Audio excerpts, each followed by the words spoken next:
Daniel froze mid-step, his hand still gripping the handle of his suitcase, his eyes scanning the massive train station like a man searching for something he'd dropped years ago.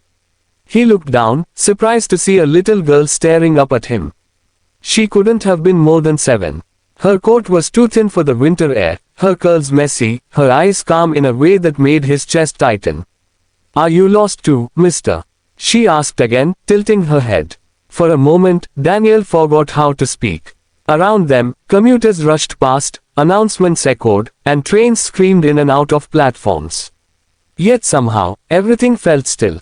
"No," he finally said, though the word felt like a lie.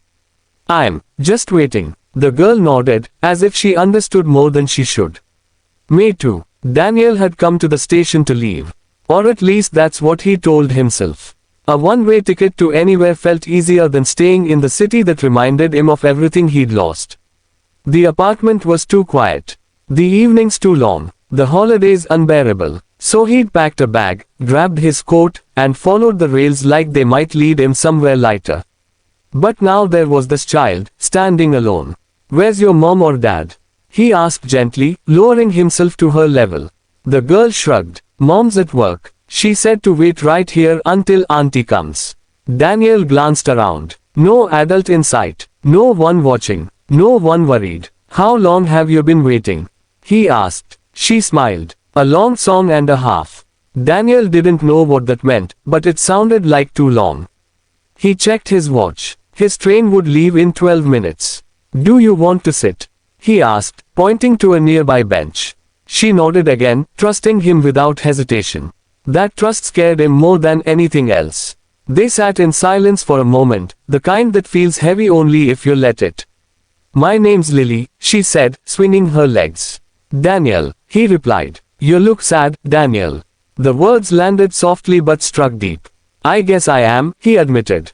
She considered this. "My mom says sad people are just carrying too much at once." Daniel swallowed. Minutes passed. Then more. Daniel stood up twice, only to sit back down again.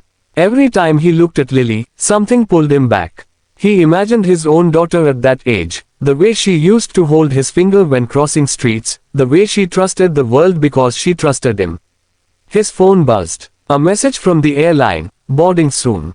Lily's legs stopped swinging. "Are you going away?" she asked. He nodded. "I was planning to." She thought about that, then reached into her pocket and pulled out a small, folded paper star.